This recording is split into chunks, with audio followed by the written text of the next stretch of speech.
So, I want you to picture a flag. You know the standard Russian flag, right? Sure, the tricolor. Yeah, the tricolor. Yeah. White on top, blue in the middle, red on the bottom. Right, it's iconic. Now, in your mind, Yeah. I want you to take that bottom red stripe, the one that, historically symbolizes blood or courage, depending on who you ask, and just wash it out. Scrub it clean. Exactly. Scrub it completely clean until it's white. So now you have this flag that is white, blue, and white.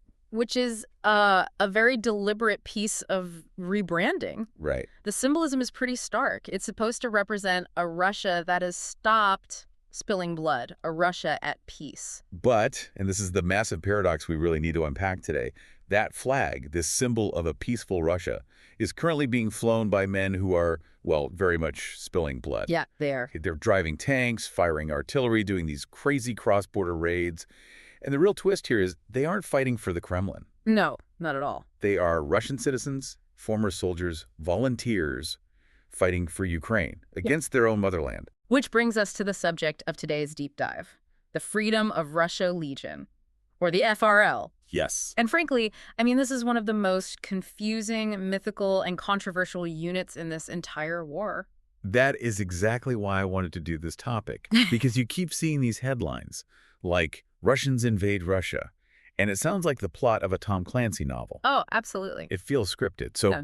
Our mission today is to cut through all that fog of war. We need to figure out who these people actually are. Right. Are they this massive army of defectors getting ready to storm Moscow? Or, I don't know, is it just a brilliant PR stunt by Ukrainian intelligence? Or just a ragtag group of radicals looking for a fight? Exactly. It's a vital question. And to get the answer, we've had to pull together this huge stack of conflicting sources. Yeah, it was a lot to sift through. We've got military assessments from the conflict intelligence team, who, by the way, are excellent at verification, plus investigative reports from places like Harper's Magazine. And of course, Wikipedia and the Legion's own interviews and propaganda output. Yeah. Right. You have to look at what they're saying about themselves, too. And we're going to try to look past the smoke and mirrors here. We'll introduce you to their spokesperson, this guy named Caesar, who has a very complicated past.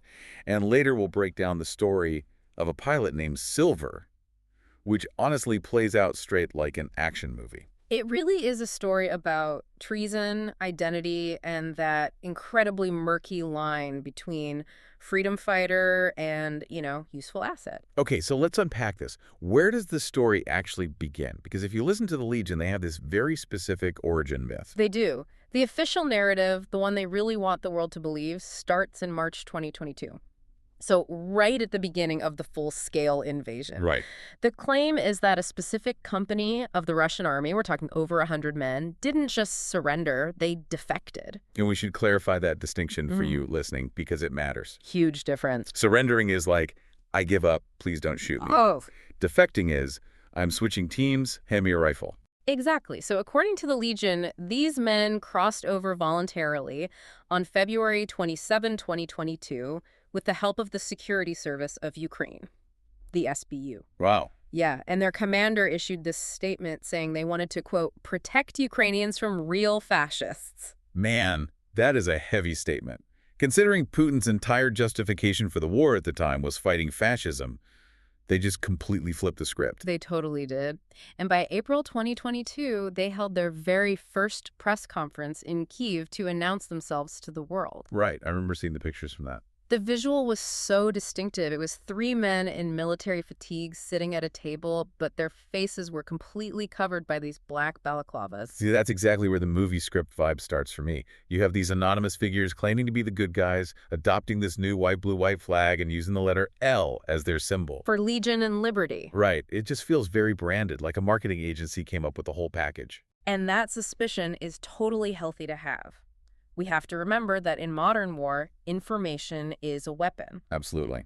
But they do try to back up the branding with claims of a very rigorous recruitment process.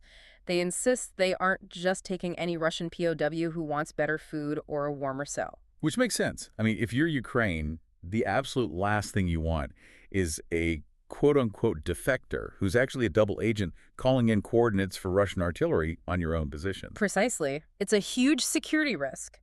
So they claim that candidates go through multiple rounds of interviews, psychological testing, and even polygraph tests. Wait, lie detectors? Yes, lie detectors to ensure they're genuine. And then supposedly they undergo 2 solid months of training before they ever even see the front lines. So the claim is that they're building this professional unit, not just a penal battalion. Right. But let's talk about the face of this operation. Yeah. Because unlike those anonymous guys in the balaclavas, there's one guy who's very much in the public eye. Oh, you're talking about Caesar. Caesar, which is a great call sign, by the way. It is. His real name is Maximilian Andronnikov.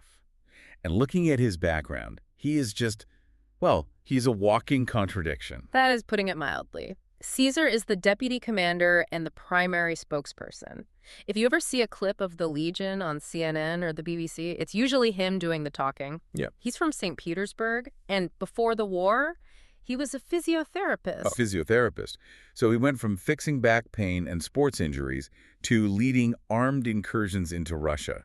That is quite the career pivot. It really is, but it gets more complex, because while he presents himself as this articulate, thoughtful figure now, we have to look at his political history. Right. He wasn't just a quiet medical professional. He was a member of the Russian imperial movement, or RIM. Okay, so for those listening who don't spend their time tracking extremist groups, what exactly is the Russian imperial movement? They are bad news.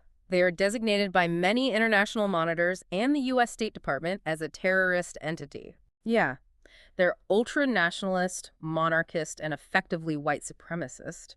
And Caesar himself has admitted to being a right-wing nationalist in the past. So wait, we have a guy from a far-right imperialist background fighting for Ukraine, claiming to defend democracy. That seems like a massive disconnect. This is where it gets really interesting and where you kind of have to separate his past from his current messaging. Okay. Caesar now claims the Legion adheres to moderate centrist views. In interviews, he says things like, "I am not fighting my motherland. I am fighting against Putin's regime, against evil." So he's actively reframing his nationalism. Exactly. He positions himself as a true Russian patriot who believes the only way to save Russia is to destroy the current government. Interesting. He argues that Putin is destroying the Russian ethnos by sending them into a meat grinder. So in his mind, invading Russia is actually an act of love for his country. It's a fascinating rebrand, I have to say. But let's move from the ideology to the action. Yeah, let's look at the ground. Because rhetoric is one thing, but what is this Legion actually doing? They aren't just posting angry messages on Telegram. No, they're absolutely shooting. There have been reports of Legion fighters in the grinder of Bakhmut, mostly doing artillery work. But their main claim to fame, the thing that really put them on the global map, isn't holding the line in Ukraine, it's crossing the line into Russia. The Belgorod raids. Exactly.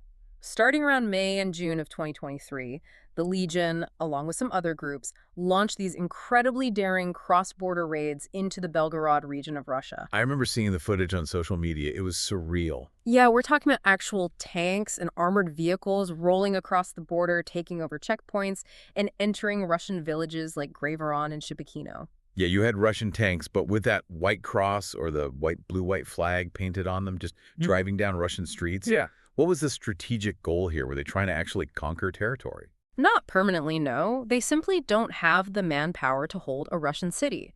The stated goal was to create a demilitarized zone along the border. Okay, to act as a buffer. Essentially, yes. They wanted to push Russian artillery back so they couldn't shell Ukrainian civilians as easily. But there were 2 other massive goals behind this. What were they? 1, draw Russian troops away from the main front lines in Ukraine. Right, distraction.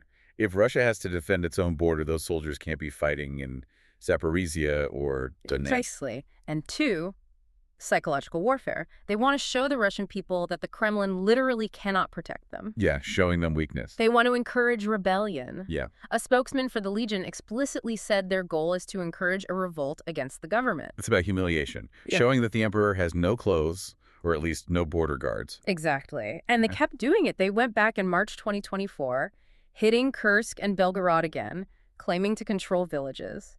And then you have this quote from a volunteer that just blew my mind. He said they would eventually lead a, quote, march on Moscow. A march on Moscow. Yeah. Well, ambition is certainly not something they lack. Definitely not. Whether that is militarily feasible is a whole other conversation.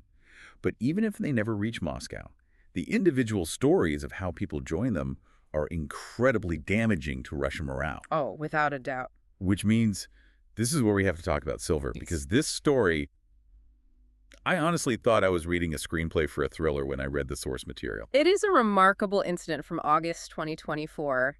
Operation Ocherette, Silver, was the call sign of a Russian FPV drone pilot. So an active duty Russian soldier. Active duty. He contacted the Legion because he wanted to defect, but he didn't just, sneak away in the night. Right.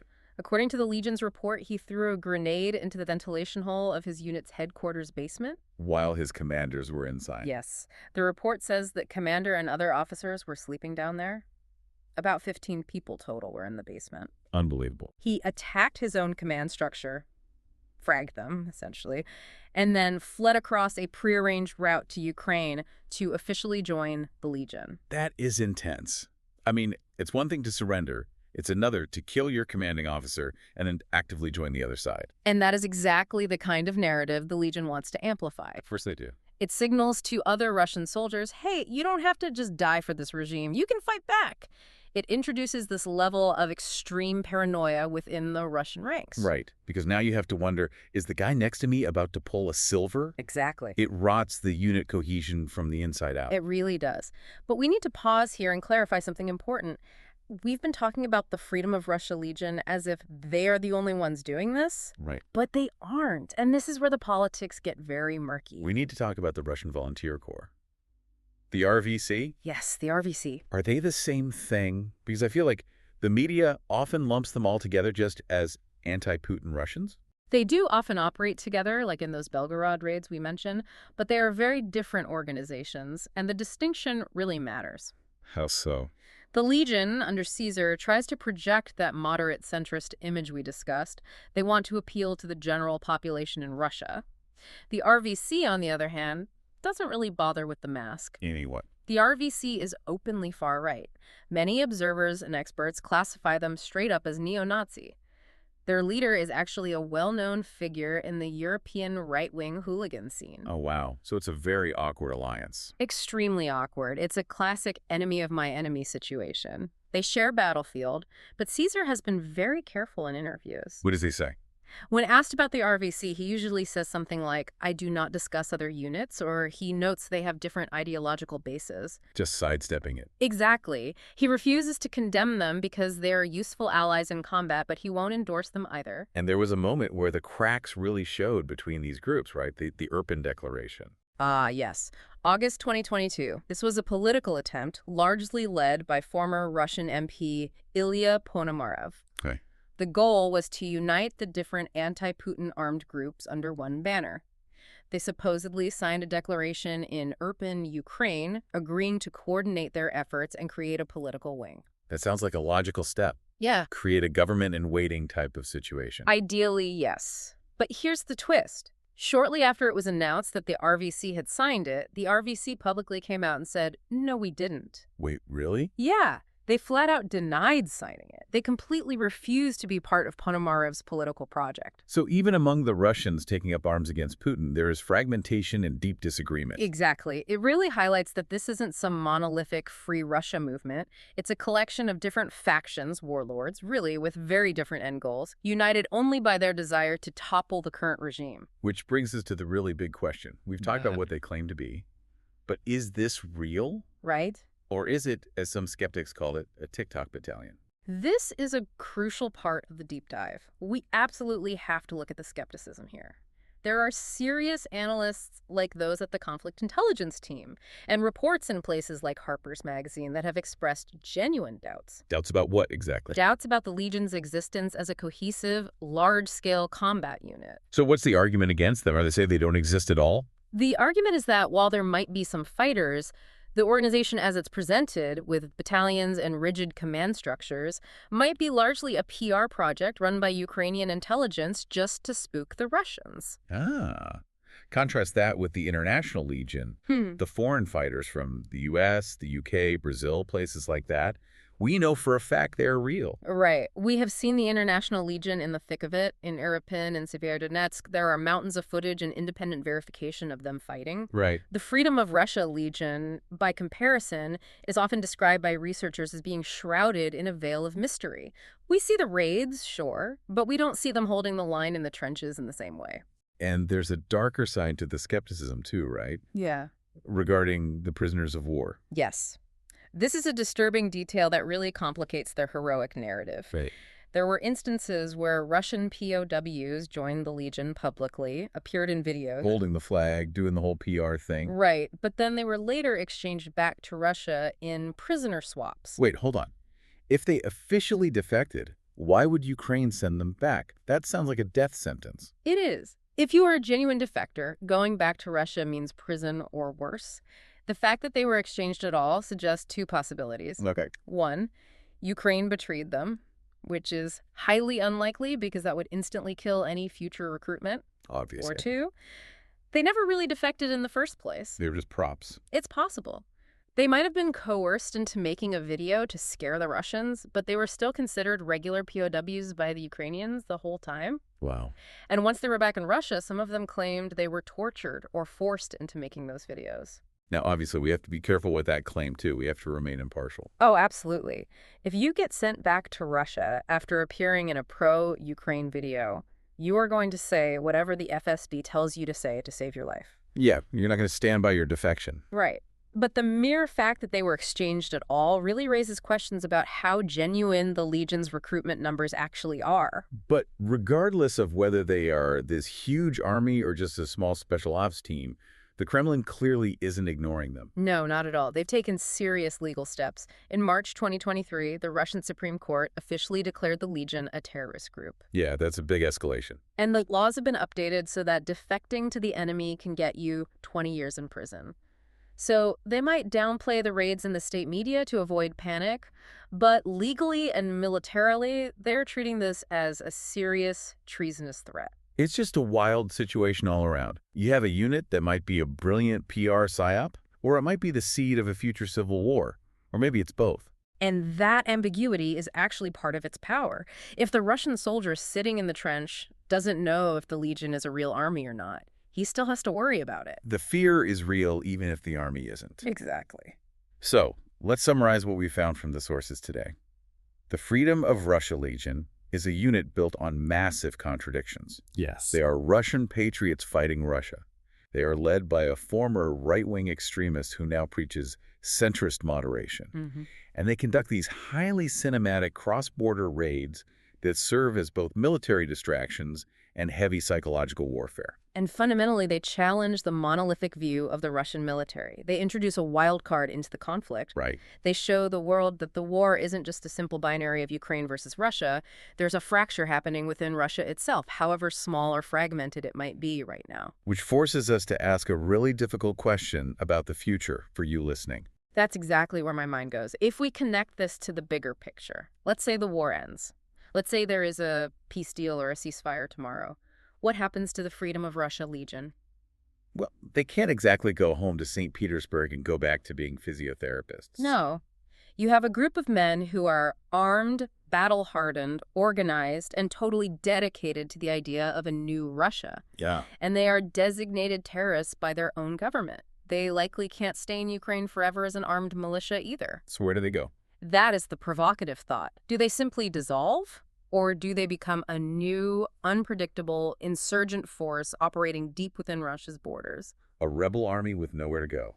That is a heavy thought to leave you with. It's a loose end that history rarely ties up neatly. Thanks for listening to this deep dive. We'll be back with another stack of papers and another fascinating topic soon. Stay curious.